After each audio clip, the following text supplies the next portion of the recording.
65. Two projectiles are projected from the same point with same speed u, such that they have the same range r, but have different maximum heights h1 and h2. Which of the following options are correct? अच्छा, दो projectile है, उनकी range अगर same है तो एक चीज clear हो गया कि वो कॉम्प्लीमेंट्री एंगल पे फेंके गए हैं। कौन से एंगल पे फेंके गए हैं? हाँ, यहाँ पे जो 65 नंबर क्वेश्चन में तुम्हें बता रहा है कि R1 और R2 दोनों बराबर है, मतलब ये R हो गए, इसका मतलब है θ1 प्लस θ2 की वैल्यू 90 डिग्री है। ठीक है, तो अगर रेंज इक्वल है, रेंज का फार्मूला हम सब जानते हैं, रेंज क्या होता है, u स्क्वायर साइन 2θ बाई जी।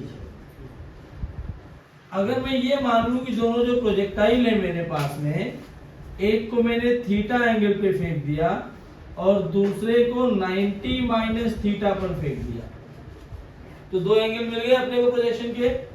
तो h1 क्या लिखा जाएगा, u square sine square theta by 2g, h2 लिखा जाएगा u square sine square 90 minus theta by 2g, और sine square 90 minus theta is cos square theta.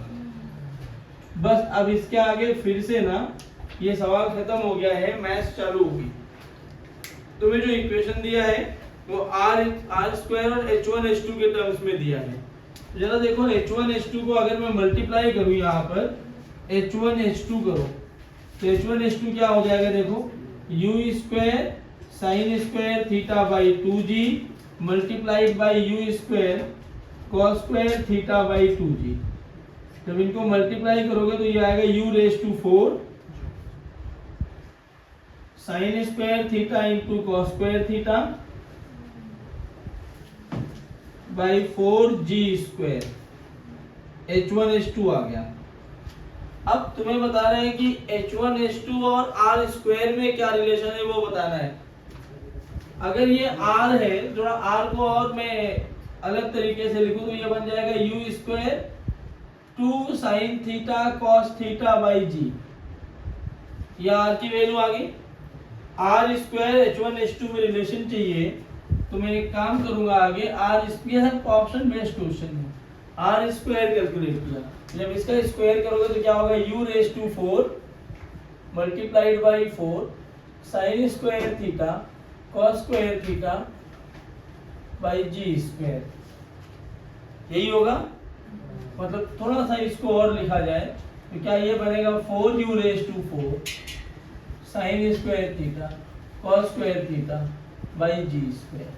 अब h1 h2 को ऐसे लिखना है कि वो r स्क्वायर के बराबर आ जाए।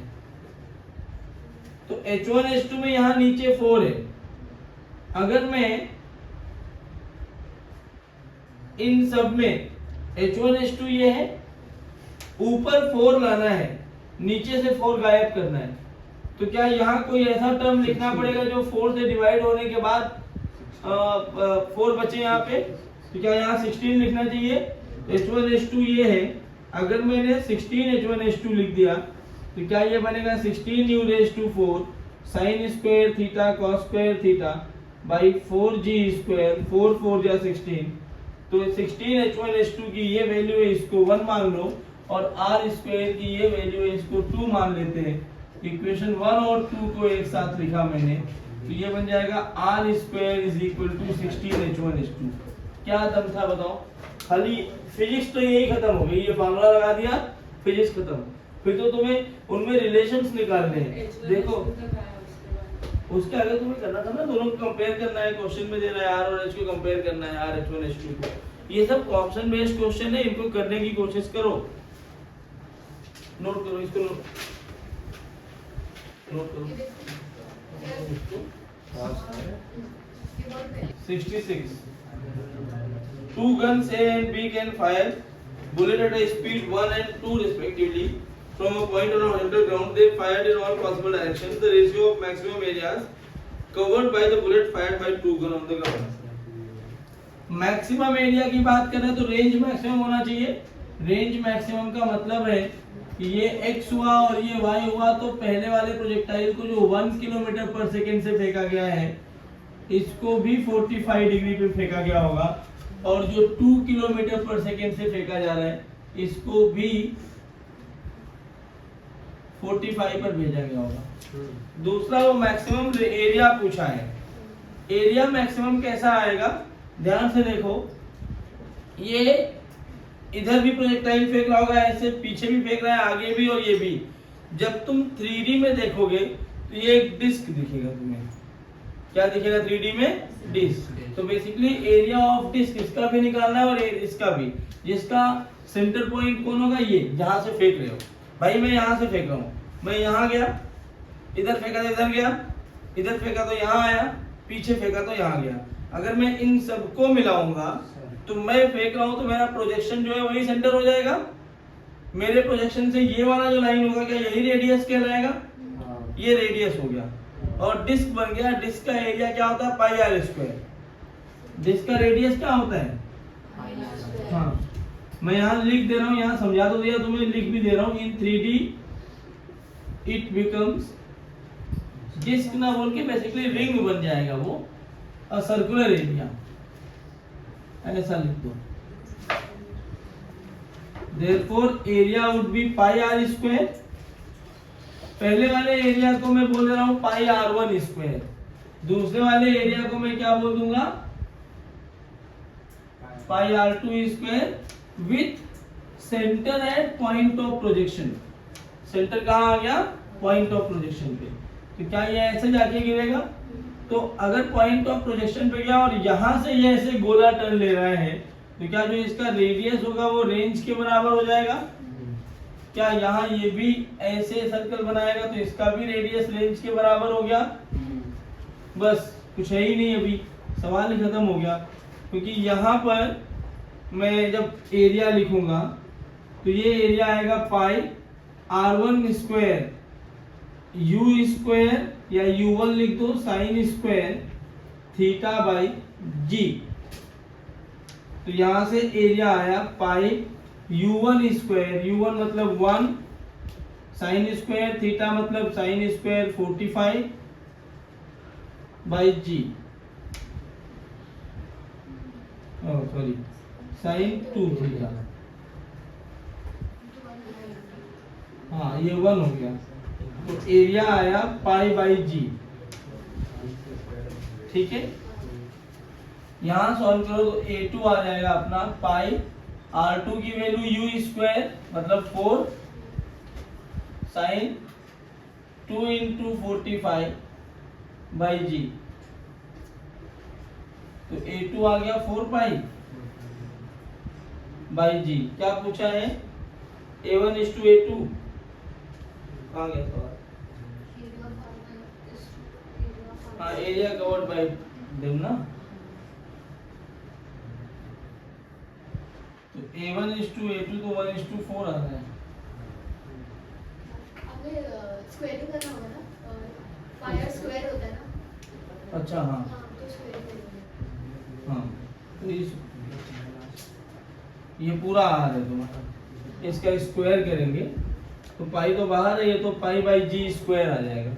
सही है, जब इसका स्क्वायर कर दोगे तो ये बन जाएगा 16 पाई बाई जी स्क्वायर, तो ये आ गया 1:16। ठीक है,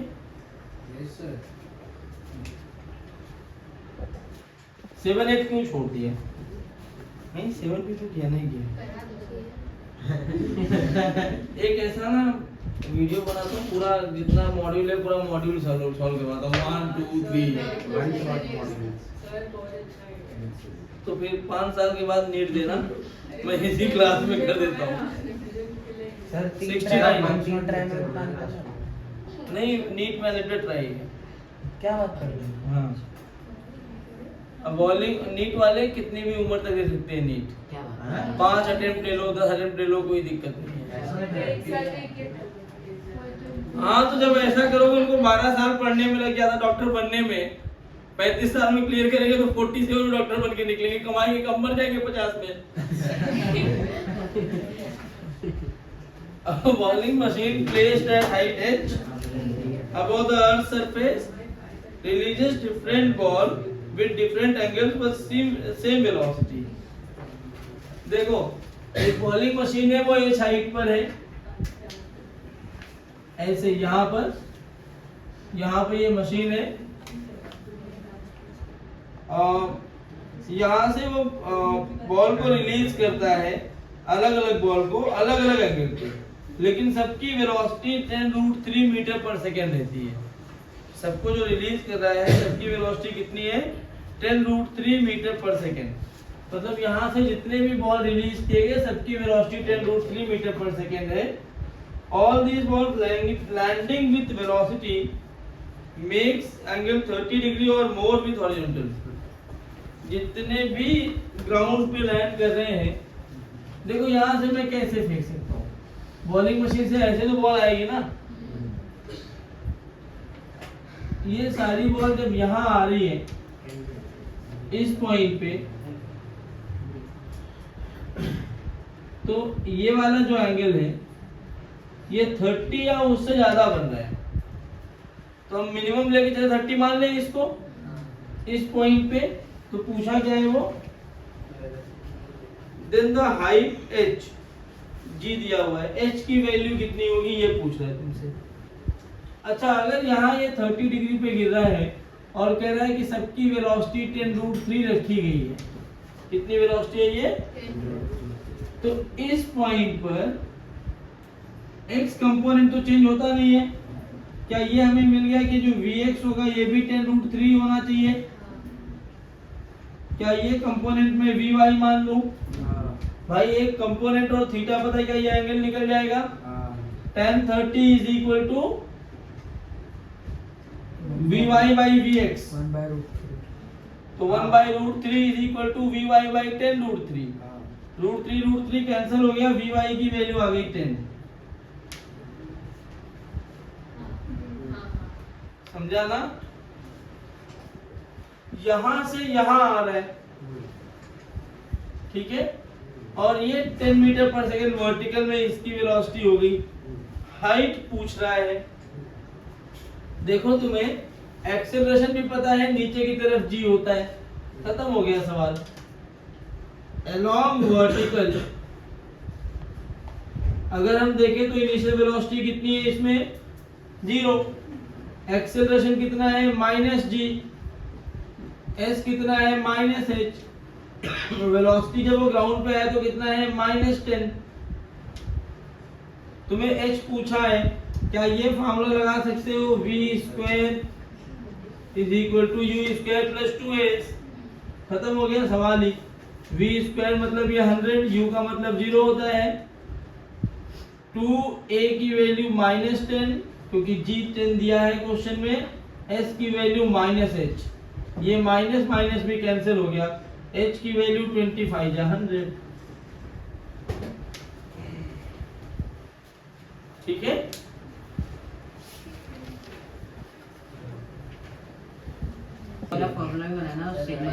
फार्मूला बनाते हैं, सब करते हैं, और भाई अलग लेवल पे फिजिक्स पढ़ाते हैं, अलग मैथ्स और फिजिक्स दोनों पे इक्वल कमान। ट्रेडर भी बढ़िया है, ट्रेडर पर दिन का 25 लाख कमा दो। क्या बात कर रहे हो? है रेस्ट पे है t0 पर, स्पीड कितना होगा टाइम t के साथ? तो v का फंक्शन है तो इसको ऐसे लिखोगे dv upon 5 - 2v is equal to dt, integrating both side. जब टाइम 0 था तो वेलोसिटी 0 थी, टाइम t हुआ तो मान लो वेलोसिटी v होगी। ये पूरा बन गया तुम्हारा v, मान लो तो 1/v क्या होता है? ln v। तो ये बन जाएगा ln 5 - 2v, और इस पे लिमिट लगाओगे 0 से v। अब जिसको v मान रहे हो उसको नीचे डिफरेंशिएट करना पड़ता है, और ये हो गया t, तो यहाँ से आ गया 5। हाँ, फिर -2 आएगा, तो -2 उधर लेके चला गया मैं, मतलब ये बन गया ln 5 - 2v minus ln 5 - 2 into 0 is equal to -2 ln m minus ln n, ln m by n।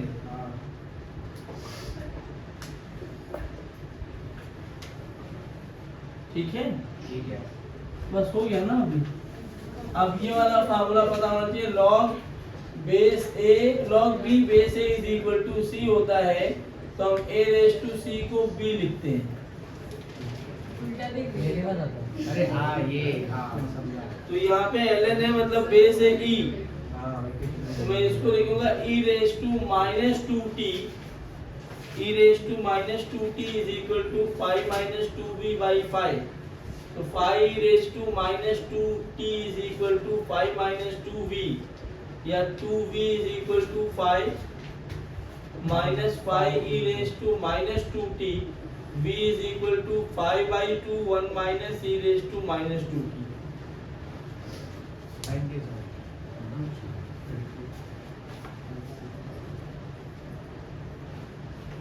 Sir 98। अरे आपको ये आपको नॉन मैं इसकी यूनिफॉर्म बात का था ना? करोगे। हाँ सर, ये नॉन यूनिफॉर्म वाला था।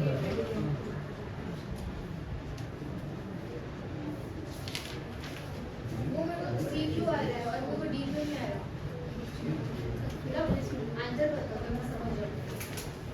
v dot g is equal to vg cos theta, v dot g is equal to vg cos theta. तो cos थीटा 98। क्या बोल रहे हो? अरे दो वेक्टर के बीच में एंगल कैसे निकालते हैं? किसी भी दो वेक्टर के बीच में एंगल करते डॉट प्रोडक्ट 0 होना चाहिए, तो डॉट प्रोडक्ट निकाल रहा हूँ उसके बीच का। बस कभी भी बोल दे दो वेक्टर दिया हो उनके बीच का एंगल निकालो, डॉट प्रोडक्ट कर दो। और एक 20 है भाई 85 375 के ऊपर से फेंका ना। रिलेटिव मोशन क्या है? देखो हमने बहुत पहले लेक्चर में ही पढ़ा था कि कोई भी ऑब्जेक्ट रेस्ट में है या मोशन में है, कोई भी ऑब्जेक्ट रेस्ट में है या मोशन में है, ये डिपेंड करता है ऑब्जर्वर पर। किस पर डिपेंड करता है? ऑब्जर्वर पर। ऑब्जर्वर पर डिपेंड करता है। और जैसे मैं तुम्हें बहुत सिंपल सा एग्जांपल दे रहा हूँ, एक बहुत फनी एग्जांपल है, तुम सब जानते हो उस बारे में। तुम लोग ट्रेन में बैठे हो ना, रोज आते हो ट्रेन से। जब ट्रेन से आते हो, जब ट्रेन के अंदर बैठे हो और तुम बोरीवली आ रहे हो, तो क्या पूछते हो? बोरीवली आया क्या? बोरीवली आया क्या? अगर कोई पूछ रहे हो ना बोरीवली आया क्या, ये दादर कब आएगा, इसका मतलब क्या है? दादर चल के आ रहा है, दादर आएगा मतलब दादर चल के आ रहा है। और जो प्लेटफॉर्म पे खड़ा होगा वो क्या पूछेगा? ट्रेन कब आने वाली है। दोनों देखो, दोनों बात एक ही कर रहे हैं, चल एक ही जगह रहे हैं। बोरीवली आया क्या मतलब बोरीवली चल के नहीं जा रहा है, ट्रेन नहीं बोरीवली जा रही है। लेकिन आप ऑब्जर्वर हो, आप ट्रेन के अंदर बैठे हो, आपका फ्रेम ऑफ रेफरेंस कहाँ है? ट्रेन के अंदर। तो आपको कहाँ लग रहा है? आपको क्या लग रहा है कि ट्रेन तो रुकी हुई है, बोरीवली चल के मेरे पास आ रहा है। सही बात है। और जो प्लेटफॉर्म पे खड़ा है उसके लिए तो प्लेटफॉर्म रुका हुआ है क्योंकि ग्राउंड पे है, तो उसको क्या लग रहा है? ट्रेन चल के आ रही है। समझ में आया क्या? कोई दिक्कत? तो कोई भी ऑब्जेक्ट मतलब तुम्हारे लिए बोरीवली मोशन में था, बोरीवली आया या ना, बोरीवली मूव कर रहा है, और उस बंदे के लिए ट्रेन मूव कर रहा है, तुम्हारे लिए ट्रेन रुका हुआ था। तो कोई भी ऑब्जेक्ट रेस्ट में है या मोशन में है, ये डिफाइन करना बहुत मुश्किल है। हमने एक पहले लेक्चर में बात की थी काइनेमेटिक्स के इंट्रोडक्शन में कि हम डिफाइन ही नहीं कर सकते कोई बॉडी रेस्ट में है या मोशन में है। ये ऑब्जर्वर टू ऑब्जर्वर डिपेंड करता है कि तुम कहां से देख रहे हो। अगर कोई ऑब्जर्वर ग्राउंड फ्रेम से देख रहा है, कोई ऑब्जर्वर ग्राउंड फ्रेम से देख रहा है, उसके लिए कुछ अलग कंडीशन हो सकती है। कोई ऑब्जर्वर कहीं और से देख रहा है तो उसके लिए कुछ अलग स्पीड हो सकती है उसके पास, या उसका स्टेट पार्टिकल का अलग हो सकता है। जैसे हम सब अभी अर्थ पे बैठे हैं, सरफेस पे ही, आपको मैं क्या चलता हुआ लग रहा हूँ क्या? आपके लिए मैं रेस्ट पे हूँ, मेरे लिए आप रेस्ट पे हो, लेकिन हम सबको एलियन देख रहा है चांद पर से या किसी और प्लेनेट से। उसके तो हमारी जो धरती है वो गोल गोल घूम रही है ना सन के अबाउट, तो उसको तो हम गोल गोल घूमते हुए दिख रहे होंगे। सही बात है कि नहीं? तो अपने लिए, मेरे लिए कनक अभी रेस्ट में है, मेरे लिए कनक कैसा है? रेस्ट में। लेकिन एलियन के लिए करंट कैसा है? मोशन में। तो क्या ये ऑब्जर्वर पे डिपेंड हो रहा है? और ऑब्जर्वर जहां बैठ के ऑब्जर्व करता है उसको हम क्या बोलते हैं? Frame of reference. उसको हम क्या बोलते हैं? Frame of reference. समझ में आया क्या? 2-3 बातें समझ में आ रही है? चाय आ गई मेरी, 1 मिनट दे दो मैं चाय पी लूं।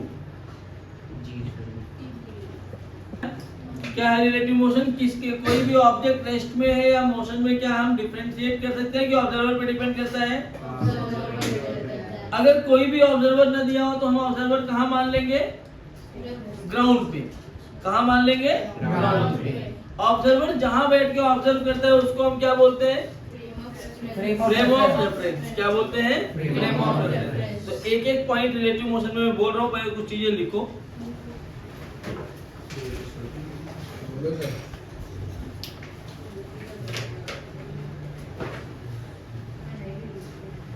सबसे पहले लिखो,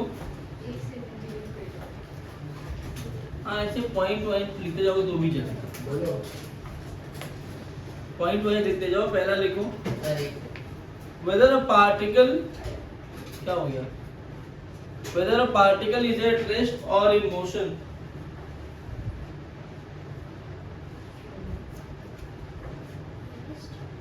whether a particle is at rest or in motion,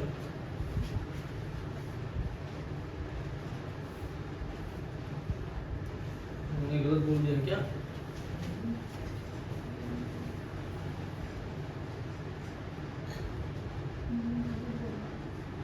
whether काट दो, the rest of motion of a particle, the rest or motion of a particle depends upon observance।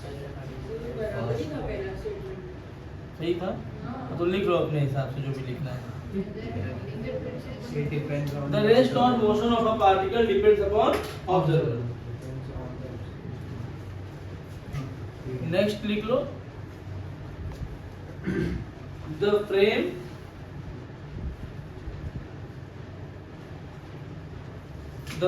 from where an observer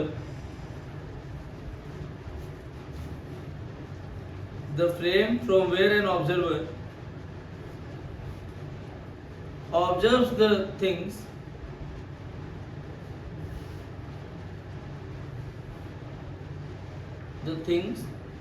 is called frame of reference। is called frame of reference। क्या कहते हैं उसको? Frame of reference. अब अगर तुम्हें NLM याद होगा तो एनएलएम में पढ़ा होगा इनर्शियल फ्रेम ऑफ रेफरेंस और non inertial frame of reference. Non inertial में सूडो फोर्स लगाते हैं, पढ़ा ना ये? तो ये जो फ्रेम ऑफ रेफरेंस है वो यहीं से निकल के आया है। अब कुछ कुछ बातें फ्रेम ऑफ रेफरेंस में हम बहुत ध्यान से समझेंगे कि क्या क्या चीजें फ्रेम ऑफ रेफरेंस पर डिपेंड करती हैं और क्या क्या चीजें फ्रेम ऑफ रेफरेंस पर डिपेंड नहीं करती। एक बार बताओ, क्या पोजीशन फ्रेम ऑफ रेफरेंस पर डिपेंड करता है? कैसे? फ्रेम ऑफ रेफरेंस पर क्या पोजीशन डिपेंड करता है?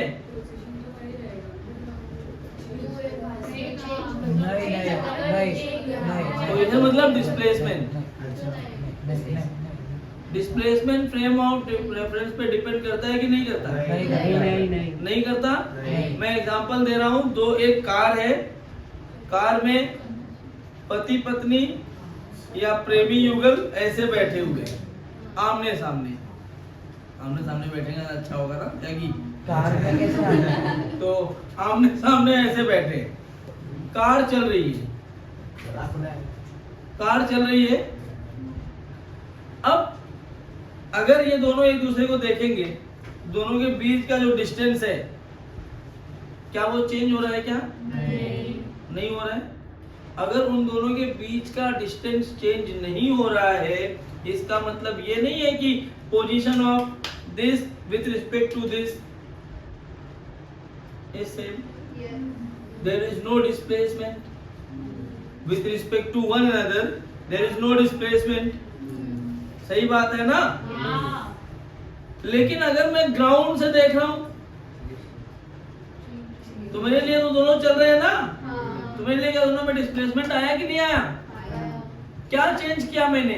Frame of reference. पहले कौन से फ्रेम में था ऑब्जर्वर? कार की फ्रेम में। अब कौन से फ्रेम में आ गया? जैसे फ्रेम चेंज किया, क्या चेंज हो गया? क्या चेंज हो गया? तो क्या डिस्प्लेसमेंट मतलब पोजीशन? क्या position changes with time? Sorry, position changes with frame. दूसरा, क्या वेलोसिटी चेंज करती है फ्रेम पर? कैसे? वेलोसिटी भाई अक्कल लगा के बोल लो। चेंज करती है। चेंज करेगा वो, इसके लिए वो अच्छी तरह ट्रेन में दो लोग बैठे हो, एक दूसरे को चलते हुए दिखते हो क्या? अरे हाँ, लेकिन ट्रेन के अंदर दो लोग बैठे हो, एक दूसरे के रिस्पेक्ट में तुम्हारी वेलोसिटी 0 है। ये दोनों बैठे हुए हो, तुम्हें लगेगा वो रेस्ट में, उसे लगेगा तुम रेस्ट में हो। रेस्ट खेल रहे हो। लेकिन अगर कोई नीचे से देखा तो, कोई नीचे से देखा तो क्या ट्रेन जाती हुई दिखेगी? तो वो बंदा भी ऐसे झूम से उड़ता हुआ दिखेगा। सही बात है ना? तो अब क्या वेलोसिटी जो है ट्रेन के फ्रेम में अलग आई और ग्राउंड के फ्रेम में अलग आ गई। अब इमेजिन करो एक और सिचुएशन। ट्रेन के अंदर तुम बैठे थे, कोई पागल हो गया और कंपार्टमेंट में दौड़ने लगा। कंपार्टमेंट में दौड़ने लगा। मान लो उसकी स्पीड थी 2 किलोमीटर पर आवर। हाँ, प्यार में पागल हुआ था। तो प्यार में पागल लोग ऐसे ही करते हैं। क्यों त्यागी? सही बोल रहा हूँ? तुम्हें अनुभव है सर, मुझसे नहीं खाना चाहिए। तो तुम्हें अनुभव ज्यादा है, कनक को तो है ही, तुम्हें भी है। चलो, तो अभी क्या मैं बात कर रहा था कि जो 2 किलोमीटर पर आवर की स्पीड से ट्रेन के अंदर चल रहा है और बाहर ट्रेन की स्पीड है 40 किलोमीटर पर आवर। अब मान लो त्यागी बैठा है अंदर, उस पागल लड़की को देख रहा है। ठीक है, कोई नहीं, मैं हूं, ठीक है। तो अब ये देख रहा है, तो इसको उस लड़की की स्पीड कितनी दिखाई देगी? 2 किलोमीटर। कनक उसको बाहर से देख रहा था, इसको क्या स्पीड दिखाई देगी? ट्रेन की है, ट्रेन की डायरेक्शन, ट्रेन की स्पीड और +2 किलोमीटर। +2 किलोमीटर। गलत जवाब। सर कौन से? अब वो पता करना पड़ेगा लड़की दौड़ किधर रही है। इंजन की तरफ दौड़ेगी तो उसको 40 + 2 42 दिखाई देगा। इंजन के पीछे जा रही होगी तो उसकी स्पीड 38 दिखाई देगी। लेकिन मेरे कहने का मतलब ये है, त्यागी को 2 दिख गया, उसको 42 या 38 दिख रहा है। क्या है ये? वेलोसिटी या स्पीड ही तो है। क्या चेंज किया तो चेंज हो गया ये? Frame of reference. क्या चेंज किया मैंने? अच्छा, मान लो कनक 200 किलो का है। अरे मान लो, सही में नहीं हो, मान लो 200 किलो के हो। अब अगर ये ग्राउंड पे खड़ा है तो इसका मास कितना होगा? 200। ये ट्रेन में बैठ गया तो कितना मास होगा? ट्रेन का मास प्लस उसका मास, वो 2000 किलो का हो जाएगा। वो 200 किलो का ही रहेगा ना। Mass is independent from the frame. Position, अरे भाई लिखवाऊंगा। पोजीशन डिपेंड कर रहा है फ्रेम पर। एक पॉइंट, क्योंकि बहुत इंपॉर्टेंट है। पोजीशन डिपेंड किया फ्रेम पर, वेलोसिटी डिपेंड किया फ्रेम पर, किया ना। मास डिपेंड नहीं करता। पोजीशन और वेलोसिटी डिपेंड किया तो ऑफ कोर्स एक्सेलरेशन भी डिपेंड करेगा। सही बात है ना? पोजीशन और वेलोसिटी कर रहा है तो ए भी करेगा। पोजीशन मतलब डिस्प्लेसमेंट, वेलोसिटी, एक्सेलरेशन तीनों फ्रेम डिपेंडेंट हो गए। मतलब जितनी सारी क्वांटिटी वेलोसिटी या स्पीड से नाता रिश्ता रखती होंगी, जो उनके रिलेटिव होंगे, वो सारे रिलेटिव क्या फ्रेम डिपेंडेंट हो जाएंगे?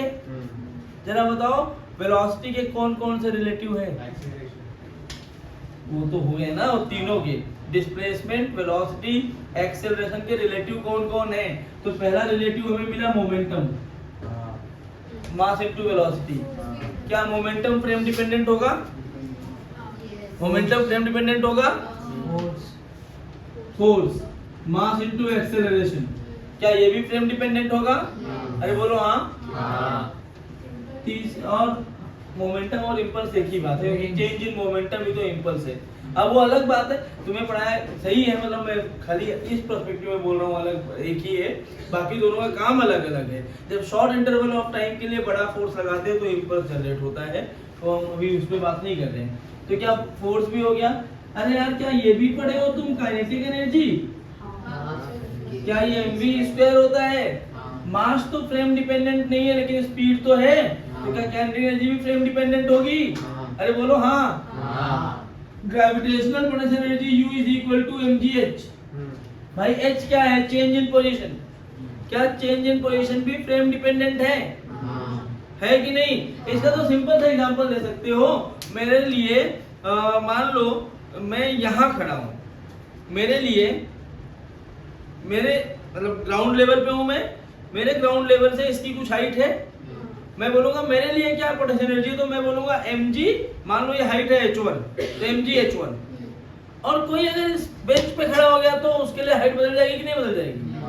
तो उसके लिए ग्रेविटेशनल पोटेंशियल एनर्जी अलग आएगी, मेरे लिए अलग आएगी। तो क्या ये भी फ्रेम डिपेंडेंट है? ऐसी सारी क्वांटिटी जो पोजीशन, डिस्प्लेसमेंट, वेलोसिटी, एक्सेलरेशन पे काम करेंगी, क्या सब फ्रेम डिपेंडेंट होंगी? भाई दो ही एनर्जी को तो मेनली जो मैकेनिकल एनर्जी यही दोनों होती है ना, तो क्या मैं ये बोल सकता हूँ कि जो मैकेनिकल एनर्जी है वो फ्रेम डिपेंडेंट है कि नहीं है? तो हमें बेसिकली तीन क्वांटिटी समझनी होती है, पोजीशन, वेलोसिटी, एक्सेलरेशन। अगर वो तीनों फ्रेम डिपेंडेंट है, बाकी सब इस पर डिपेंडेंट क्वांटिटीज ही हैं, वो सारी कैसी हो जाएंगी? Frame dependent. लेकिन एक मैंने स्टार्टिंग में जो वर्ड बोला था उस पर फिर से आते हैं कि मैं जब ट्रेन में हम लोग बैठे रहते हैं, समझ रहे हैं, इंपॉर्टेंट पार्ट है, जब हम ट्रेन में बैठे रहते हैं तो हम क्या पूछते हैं? बोरीवली आया क्या? मान लो मैं ट्रेन में था, मुझे नहीं पता बोरीवली कैसे कब पहुंचते हैं, मैं पूछूं भाई बोरीवली आएगा बता देना, बोरीवली आया तो बता देना, यही बोलेंगे। और कनक बोरीवली प्लेटफॉर्म पे ही खड़ा है मुझे रिसीव करने के लिए, वो पूछ रहा है ट्रेन आई क्या? ट्रेन आएगी तो मुझे बता देना। उसके लिए कौन चल रहा है? कनक के लिए मेरे लिए कौन चल रहा है?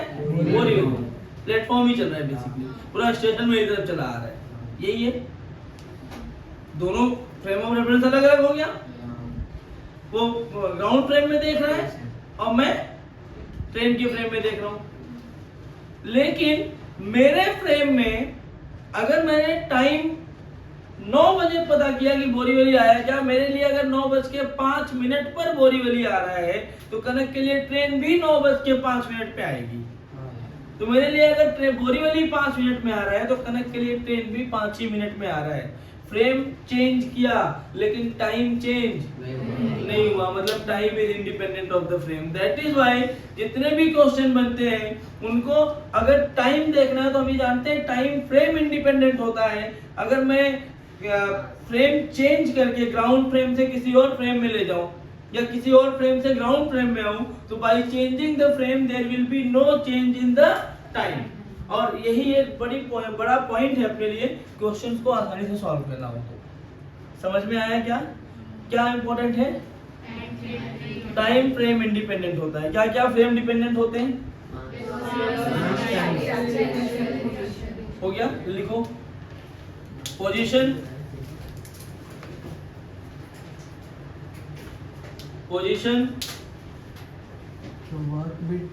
वेलोसिटी, हाँ वर्क भी फ्रेम डिपेंडेंट है क्योंकि डिस्प्लेसमेंट है। वर्क डन क्यों नहीं होगा फ्रेम डिपेंडेंट? क्योंकि मैं अगर 5 किलो का थैला लेके ट्रेन में 5 मीटर चल दिया तो ट्रेन के अंदर जो बैठा है उसको मेरा डिस्प्लेसमेंट 5 दिखा, तो उसके लिए मेरा वर्क डन अलग आएगा। मैं ग्राउंड से देख रहा हूँ तो 5 मीटर तुम चले हो, लेकिन जितनी देर में तुम 5 मीटर चले हो ट्रेन भी तो आगे निकल गई, तुम्हारा डिस्प्लेसमेंट मैं अलग देख पाऊंगा, मेरे लिए वर्क डन अलग हो गया। Position,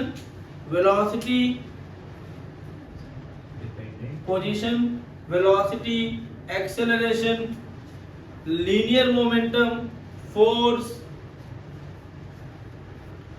position, velocity, acceleration, linear momentum, force, kinetic energy, potential energy,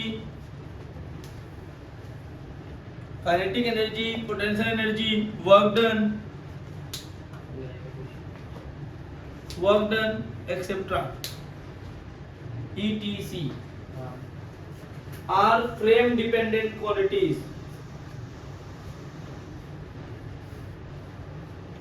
are frame dependent quantities.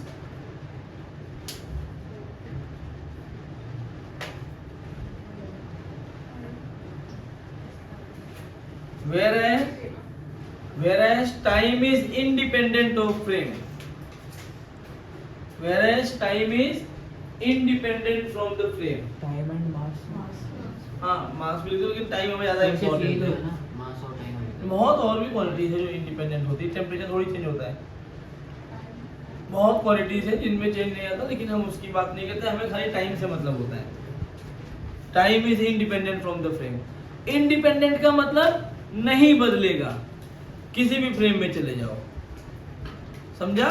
Dependent का मतलब बदलेगा। अब दूसरी बात, ये इतनी बात क्लियर हो गई? कहीं थोड़ा भी डाउट है तो पूछ लो, क्वेश्चंस नहीं बनेंगे नहीं तो। अगर क्वेश्चन में तुम्हें कह रहा है कि the velocity of car A for an observer sitting in car B, velocity of car A for an observer sitting in car B, इसका मतलब है कौन सा फ्रेम लेना है अपने को? कार बी का, क्योंकि ऑब्जर्वर कहाँ बैठा है? बी में। ऐसा लिख दिया तो समझो रिलेटिव लगा रहे हैं, लेकिन बोलता था velocity of a car is 20 metre पर सेकेंड, बताया ही नहीं किसके रिस्पेक्ट में, तो तुम्हें कौन सा मानना पड़ेगा? ग्राउंड। अगर कुछ नहीं बोला हो तो ग्राउंड फ्रेम ले लेते हैं, कुछ नहीं बोला हो तो कौन सा फ्रेम?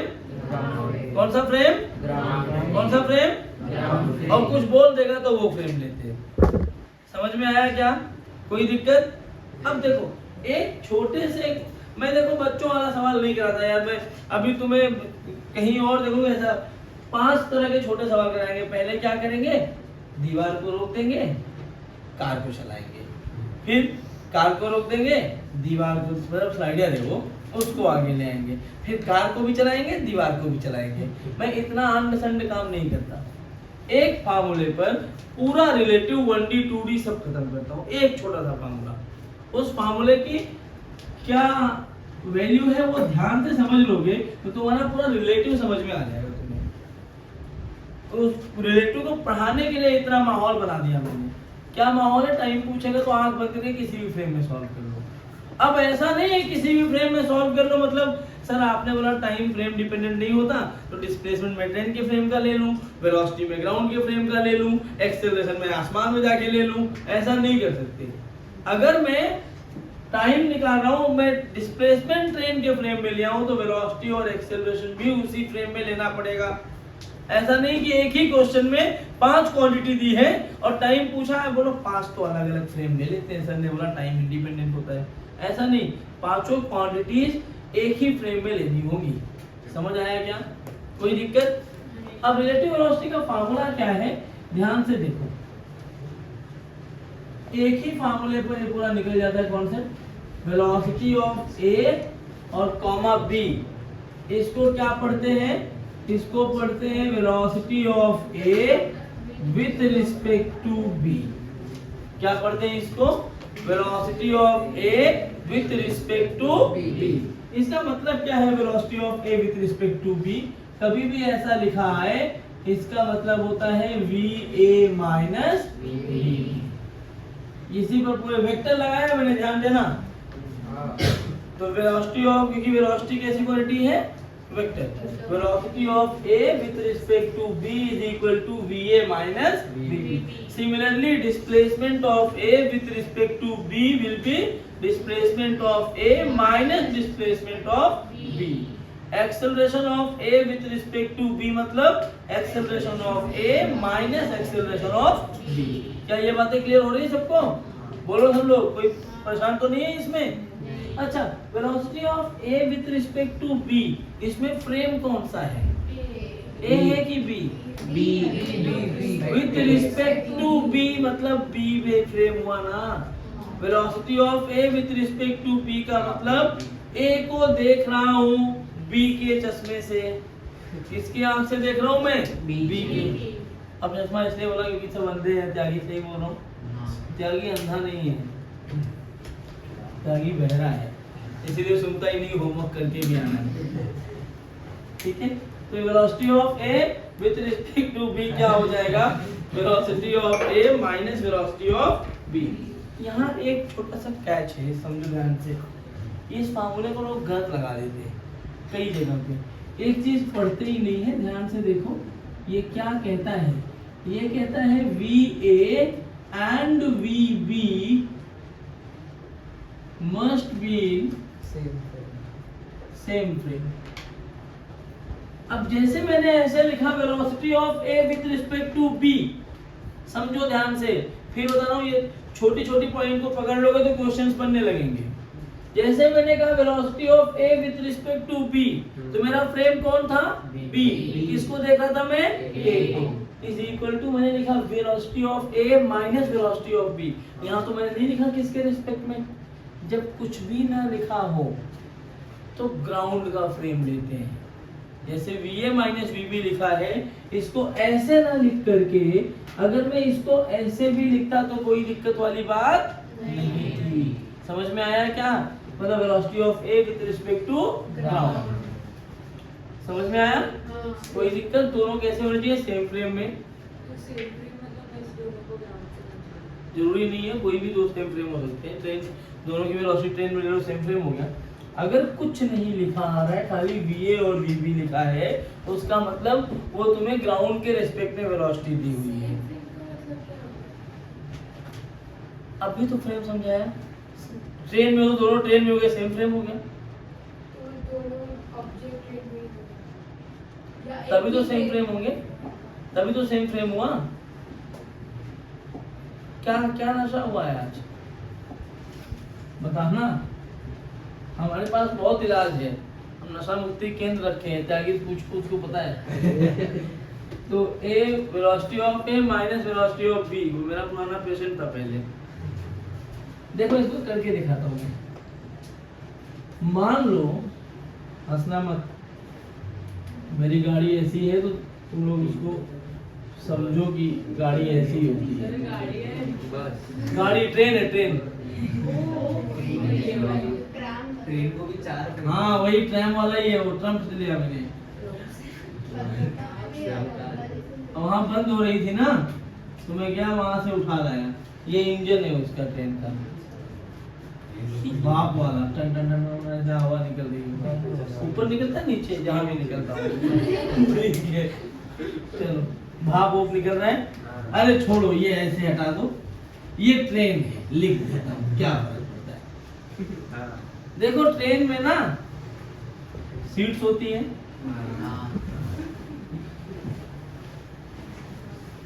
यहाँ ऐसे एक सीट था, इस पे एक मम्मी बैठी हुई है। हाँ माँ ठीक है। यहाँ मम्मी बैठी है, यहाँ एक दूसरी सीट है। ये इमरजेंसी एग्जिट के पास है, जो विंडो होता है ना इमरजेंसी वाला, वो वहां पर एक बच्चा बैठा। मुझे आज तक समझ नहीं आया, उसको नाम दिया है इमरजेंसी विंडो, और वहां लिखा है इन केस ऑफ इमरजेंसी हथौड़ा ढूंढिए, उसको मारिए, तोड़िए। आग लग गई है, वहां कुंडी लगाओ ना सीधा। अगर इमरजेंसी में बाहर निकलना है तो एक कुंडी लगाओ, कुंडी खोलिए, बाहर कूद जाइए। नहीं तो हथौड़ा ढूंढ के मारो तो आग पकड़ लेगी मुझे। क्या है ये? चलो इमरजेंसी एग्जिट पे बैठा है, बच्चा है छोटा सा। और ना एक्सीडेंटली क्या हुआ, उसी ट्रेन में मम्मी की एक दोस्त भी बैठ गई, जो सालों से नहीं मिले। शादी के पहले दोनों साथ में पढ़ते थे, शादी होगी दोनों अलग अलग जगह पहुंच गए, नहीं मिले। ये कौन है? मेरी मम्मी। ये मेरा बच्चा, मेरा नहीं है, इस मम्मी का बच्चा है। और ये मम्मी की दोस्त। अब जब दो पुराने दोस्त, वो भी लड़कियां, आपस में मिल जाएं सालों बाद, रोज मिलने में तो बात ही खत्म नहीं होती, सालों बाद मिल रहे हैं तो कितनी सारी बातें हो गई होंगी, बच्चों के बारे में, पति के बारे में, बुराई करने में पतियों की, तो ऐसा बहुत सारी बातें हुई होंगी। अब क्या हुआ? भाई वीडियो में जा रहा है तो नहीं करूंगा ना एडिट। तो ये अब हुआ क्या, दोनों बात करने लगी। बात करने में इतनी ज्यादा बिजी हो गई, अपने बच्चे को ही भूल गई। मेरा बच्चा भी ट्रेन में बैठा है, वो भी इमरजेंसी एग्जिट पे बैठा हुआ है। यही बस ऐसे देखो, हंसने के लिए नहीं दे रहा हूँ, ये मैंने इस तरह का सिचुएशन इसलिए क्रिएट किया कि जब भी तुम पढ़ोगे तुम्हें याद रहेगी चीजें। मजे ले रहे पढ़ा रहा हूँ मैं, कि ये भूल गई कि मेरा बच्चा भी बैठा है, उस पर भी ध्यान देना है। वो इमरजेंसी एग्जिट पे बैठा था, वो कुंडी वाली इमरजेंसी एग्जिट थी। ये कुंडी खोलो बाहर कूदो। वो कुंडी खोल दिया, नहीं कुंडी खोल दिया, बाहर कूदने वाला था, मम्मी ने देख लिया, अरे मेरा बच्चा गिर रहा है। जैसे ही देखा मम्मी ने दौड़ना शुरू कर दिया 2 मीटर पर सेकेंड से। मम्मी ने दौड़ना शुरू किया 2 मीटर पर सेकेंड से बच्चे को बचाने के लिए। बच्चे का प्यार माँ के लिए बहुत होता है। और मम्मी की दोस्त थी, इतने दिनों बाद मिल रही है तो कुछ अनहोनी ना हो जाए, इसलिए ये भी दौड़ना चालू कर दी 3 मीटर पर सेकेंड से बचाने के लिए। इन सबको ना ऐसे इसके पैरेलल ग्राउंड पे कहीं पर भी, यहाँ पर ना मैं खड़ा था और मेरे अंदर ना सुपरमैन वाली ताकत थी। वो जो क्रिश में था ना, ऐसे जंप मारा उड़ गया नीचे में, वो वाली ताकत है मेरे अंदर। मैं सुपरमैन हूँ। मैं देख रहा था ये सब घटना, क्या वो गिर जाएगा। अब ये ट्रेन अपनी फुल स्पीड में चल रही है 20 मीटर पर सेकेंड से। कितनी स्पीड में चल रही है? और ये जो मैंने देखा कि ये सब गिर जाएंगे, मैंने कहा बच्चे को बचाना बहुत जरूरी है। आगे चल के जेई वही करेगा ना, तो बचाएंगे तभी जेई करेगा वो। तो मैं क्या करा, मैं दौड़ना चालू किया उसको बचाने के लिए 30 मीटर।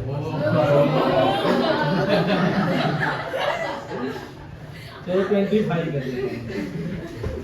तुम्हें सिचुएशन समझ में आई? कौन कौन कहाँ कहाँ बैठा है? अब एक एक सवाल। फाइंड, पहला सवाल,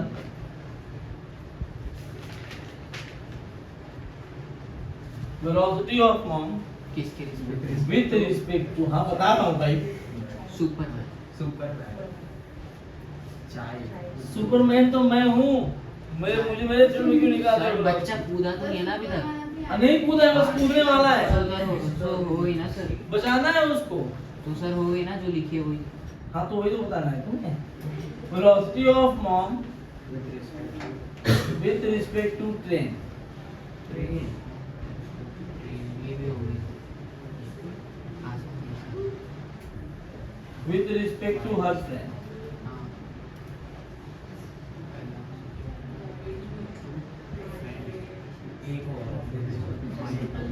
With respect to Superman.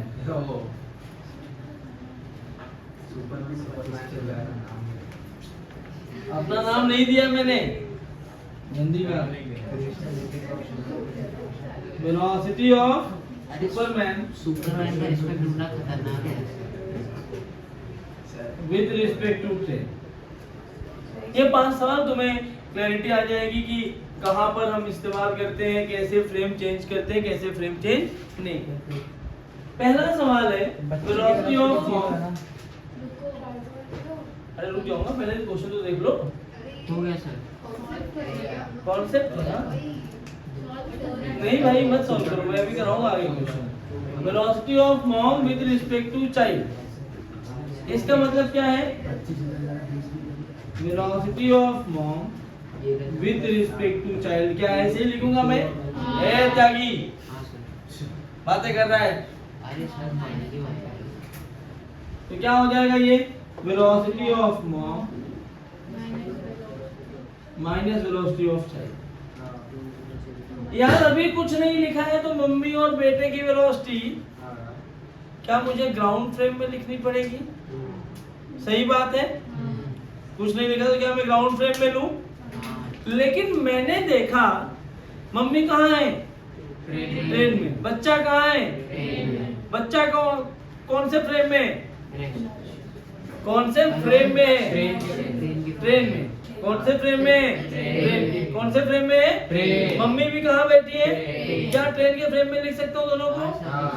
अगर मैं चाहूँ दोनों को ग्राउंड के फ्रेम में ले आऊँ या दोनों को मैं ट्रेन के फ्रेम में ले आऊँ। तो अगर मैं इसी को देखो दोनों फ्रेम में सॉल्व कर देता हूँ। अगर मैंने ट्रेन फ्रेम में सॉल्व किया तो मम्मी की वेलोसिटी कितनी है? 22। 2। भी किस डायरेक्शन में है ये? 2 राइट, कौन है 22? अरे दूसरा ट्रेन के ग्राउंड के फ्रेम में तो यहाँ ट्रेन लिखा ना गधा। और बच्चे की वेलोसिटी जो है जीरो। तो velocity of mom with respect to child का ये बन जाएगा 2 - 0 मतलब 2 मीटर पर सेकेंड। बच्चे को लगेगा कि मम्मी 2 मीटर पर सेकेंड से राइट साइड में भाग रही है, क्योंकि वो राइट में बैठा है बचाने तो को। भाग रहा है तो नहीं, अच्छा उसकी दोस्त भाग रहे हैं। बच्चे को ही भगा दो, सब भाग रहे हैं दूसरे से, गोलमाल चल रहा है, सब भाग ही रहे हैं, कौन कहाँ जा रहा है पता नहीं, सब भगा रहे हैं। तो ये हो गया ट्रेन फ्रेम में। जब दोनों को ट्रेन के फ्रेम में ले आया मैं, तो कितना आ गया 2। अगर मैं ग्राउंड के फ्रेम में ये सवाल सॉल्व करता ना, तो पहले मम्मी की वेलोसिटी ग्राउंड के फ्रेम में लानी पड़ी, तो 22 होती। बच्चे की वेलोसिटी ग्राउंड फ्रेम में 20 होती। बच्चा ट्रेन के अंदर बैठा है, नीचे से देखोगे क्या लगेगा तुम्हें, बच्चा 20 से आगे जा रहा है, मम्मी 20 + 2 से आगे जा रही है, तो 22 - 20 करते तब भी तो 2 ही आता। तो वहां तुम अगर इस सवाल को तुम ग्राउंड फ्रेम में लेके सॉल्व करते तो ये और डिफिकल्ट होता सॉल्व करना, क्योंकि पहले उन सबकी वेलोसिटी ग्राउंड के फ्रेम में लानी पड़ती, फिर सॉल्व करनी पड़ती। तो दोनों एक ही फ्रेम में थे, तो क्या मैंने ट्रेन फ्रेम में दोनों को लिखा है? हाँ, ऐसा नहीं कर सकते कि मम्मी की वेलोसिटी ग्राउंड फ्रेम में 22 ले लिया, बच्चे की वेलोसिटी ट्रेन में 0 ले लिया। सर मम्मी की वेलोसिटी बच्चे के फ्रेम में 22 आ गई, ऐसा मत करना, दोनों को एक ही फ्रेम में लाना। ये वही चीज यहाँ लिखी हुई है, समझ में आया क्या? मैं ग्राउंड फ्रेम में सॉल्व नहीं करूंगा, क्यों करूं फालतू में। अब अगर मैं इसमें सेकंड क्वेश्चन सॉल्व करूं, सेकंड क्वेश्चन को सॉल्व किया जाए, velocity of mom with respect to train, अभी ग्राउंड फ्रेम में ना वेलोसिटी ऑफ मॉम, ऐसे लिखता हूं मैं, vmt, तो क्या ये बन जाएगा vm - vt, ट्रेन के रेस्पेक्ट में मम्मी की वेलोसिटी। भाई ट्रेन के रेस्पेक्ट का मतलब ये दो तरीके से कर सकते हो, फिर से ग्राउंड फ्रेम में जाओ या ट्रेन फ्रेम में जाओ। तो जो ट्रेन के अंदर बैठा होगा उसके लिए ट्रेन की वेलोसिटी कितनी वेलोसिटी, जो ट्रेन के अंदर होगा उसके लिए ट्रेन की वेलोसिटी 0 होगी। तो दोनों को अगर मैं फिर से ट्रेन फ्रेम में ले जाऊं तो मम्मी 2, ट्रेन 0। ग्राउंड से देखते तब भी यही आता, मम्मी की 22, ट्रेन की 20, 22 - 20 2। समझ में आया क्या? क्या ट्रेन फ्रेम में दोनों सॉल्व करना आसान हो गया? आइए तीसरा कॉन्सेप्ट, तीसरा है velocity of mom with respect to her friend. तो vm - vf, दोनों ट्रेन में है, ट्रेन में आ जाऊं, मम्मी की वेलोसिटी ट्रेन में कितनी है? माइनस ये वाली वेलोसिटी 3 है ना, माइनस गलत है, -3। क्यों -3? ऑपोजिट जा रहे हैं, राइट साइड को प्लस में, लेफ्ट को माइनस में लिया है। मतलब जब उसकी दोस्त देख रही होगी तो उसको लगेगा मम्मी तो 5 मीटर पर सेकंड से मेरी तरफ आ रही है उसकी। समझा क्या? और अगर मैं फोर्थ क्वेश्चन देखूं, velocity of mom with respect to Superman, अब समस्या होगी। सर इसको भी ग्राउंड से नहीं ले सकते? किसको? इसको मतलब 25 ग्राउंड से, वो ये सुपरमैन 25 बोल सकते हो ना, 25 नहीं बोल सकते। नहीं सुपरमैन वाला बोल रहा हूँ। हाँ सुपरमैन कर सकते। इसमें देखो दोनों को ट्रेन फ्रेम में ले आते तो तुम लिखते कि मम्मी की ट्रेन के फ्रेम, ग्राउंड के फ्रेम में क्या वेलोसिटी है 22, इनकी क्या वेलोसिटी 17, इनकी वेलोसिटी 17 हो जाती है आगे की तरफ, क्योंकि 20 से ट्रेन आगे जा रही है, 3 से तुम पीछे आ रहे हो, तो 22 - 17 भी 5 ही आता। लेकिन वो कैलकुलेशन टफ हो जाती, प्लस माइनस और टफ होता। इसलिए दोनों जब एक ही फ्रेम में है तो चुपचाप उसी फ्रेम में vm - vb लगा। अब यहाँ सुपरमैन के रेस्पेक्ट में मम्मी की वेलोसिटी अगर निकाली जाए तो अब देखो सुपरमैन कहाँ है, ये अच्छा है, यही समझ लेना। सुपरमैन ग्राउंड पे है, मम्मी कहाँ है बेचारी? ट्रेन में है, एक ग्राउंड पे एक ट्रेन में। तो क्या मैं ऐसा लिखूं कि velocity of Superman 25, velocity of mummy 2, तो 2 - 25 लिख दूं? नहीं, क्योंकि एक ट्रेन के फ्रेम में है और एक ग्राउंड में। अब मेरे पास दो ऑप्शन है, या तो मैं दोनों को ट्रेन के फ्रेम में ले जाऊं, हाँ ले जा सकता हूँ, या तो मैं दोनों को ग्राउंड पे ले आऊं। हमेशा ग्राउंड पे लाना आसान होता है, तो मैं मम्मी की वेलोसिटी ग्राउंड पे खड़े होकर देखूंगा तो मम्मी और ट्रेन एक ही डायरेक्शन में जा रही है, तो उनकी वेलोसिटी जुड़ जाएगी, मुझे 22 दिखेगा और सुपरमैन की वेलोसिटी 25 दिखेगी। हाँ समझा ना? तो ये ग्राउंड फ्रेम में आ गया -3 मीटर पर second. What do you mean by -3 metre पर सेकेंड? मतलब अगर मम्मी रुकी हुई होती, अगर मम्मी रुकी हुई होती, नहीं, सुपरमैन को जो मम्मी की वेलोसिटी लगेगी वो क्या लगेगी? वो लेफ्ट में चली जा रही है 3 मीटर पर सेकेंड से, इसलिए सुपरमैन कंफ्यूज हुआ था, क्योंकि मैं था ना, इसीलिए कंफ्यूज हुआ था वो कि बच्चा तो इधर बैठा है, चली तुम पीछे जा रही हो, बचाओगी कैसे? इसलिए वो दौड़ना चालू कर दिया बेचारा। -3 मतलब लेफ्ट में। अगर मैं दोनों को ट्रेन फ्रेम में लिखता तो मम्मी की वेलोसिटी ट्रेन फ्रेम में तो 2 ही रहती, सुपरमैन की क्या 25 velocity? तो 25 - 20 velocity of Superman with respect to train, velocity of Superman minus velocity of train, तो 25 - 20 क्या अंदर 5 हो जाता? दोनों को ट्रेन फ्रेम में रहते, ट्रेन के फ्रेम में सुपरमैन की वेलोसिटी 5 है, मम्मी की वेलोसिटी 2 है, 5 - 2 -3 5 - 2 3। हाँ, वहां पे 2 - 5 लिखना पड़ेगा क्योंकि मम्मी माइनस सुपरमैन है। तो तुम दोनों फ्रेम में क्या आंसर एक ही आ रहा है, लेकिन क्या तुम्हें ये समझना पड़ेगा कि कौन सा फ्रेम लेना चाहिए और कौन सा फ्रेम नहीं लेना चाहिए? मेन क्या है, इंपॉर्टेंट क्या है यहाँ पे कि कौन सा फ्रेम ले सकते हो और कौन सा फ्रेम नहीं ले सकते, क्योंकि फ्रेम होता आसान है लेकिन हमें समझना बहुत वाजिब है कि कौन सा फ्रेम हम ले लें। अगर तुम ये फ्रेम समझ गए, तुम्हें चमक गया, मैं गारंटी के साथ बोलता हूँ रिलेटिव मोशन तुम्हें टफ नहीं लगेगा। हाँ, अब तुम प्लस माइनस ही ना कर पाओ, +2 और -3 को तुमने 5 लिख दिया हो तो मैं क्या करूँ? क्यों यश, सही बोल रहा हूँ? होमवर्क नहीं कर पाऊंगा। पांचवा तुम लोग खुद कर लोगे क्या? आराम से। Velocity of Superman with respect to train बोलो। 5 क्योंकि दोनों ग्राउंड पे हैं। ट्रेन हवा में थोड़ी उड़ रही है, ट्रेन तो ग्राउंड पे ही है। ग्राउंड पे उसकी, जब मैंने बोला वेलोसिटी ऑफ ट्रेन इज 20 मतलब ग्राउंड के से देखने पर 20, कुछ नहीं बोला तो ग्राउंड मान लेंगे। जिसका कोई नहीं होता उसका गॉड होता है ना, तो जी फॉर गॉड या ग्राउंड। ठीक, तो ये VT 20, VS 25, सुपरमैन क्या है? VS - VT, 25 - 20 कितना हो जाएगा? 5। तो पांचवे का आंसर 5। वाह, क्या अच्छा रहा। तो ये रिलेटिव मोशन का बेसिक हुआ। क्या VA - VB लिख पाओगे तुम? मैं इसी चीज को और चेंज करता ना, सबको स्क्वायर में कर दिया, मीटर पर सेकेंड स्क्वायर, तो क्या एक्सेलरेशन बन गया? क्या यही आंसर आता? यस। सबका डिस्प्लेसमेंट दिया होता तो क्या यही आंसर आता? सबको मीटर से रिप्लेस कर दूं, मतलब मैं करा रहा हूँ वेलोसिटी के लिए, लेकिन ये वैलिड है डिस्प्लेसमेंट के लिए भी और एक्सेलरेशन के लिए भी। क्या समझ में आया? इसी फार्मूले पे 1D रिलेटिव में 7 से 8 टाइप के क्वेश्चंस में कराऊंगा तुम्हें। जैसे याद करो, मैंने बोला था 2 बॉल को, एक को ऊपर फेंका, एक को नीचे फेंका, कब मिलेंगे, कहाँ मिलेंगे, मैंने छुड़वा दिया था वो क्वेश्चन। इससे करोगे एक लाइन में हो जाएगा। मैं बेसिक से भी करके दिखाऊंगा, लेकिन इसीलिए इस मेथड को हमने इस्तेमाल किया है। वो टाइप के क्वेश्चन अगले लेक्चर में करेंगे और प्रोजेक्टाइल भी करेंगे, इसको नोट कर लो। Thank you.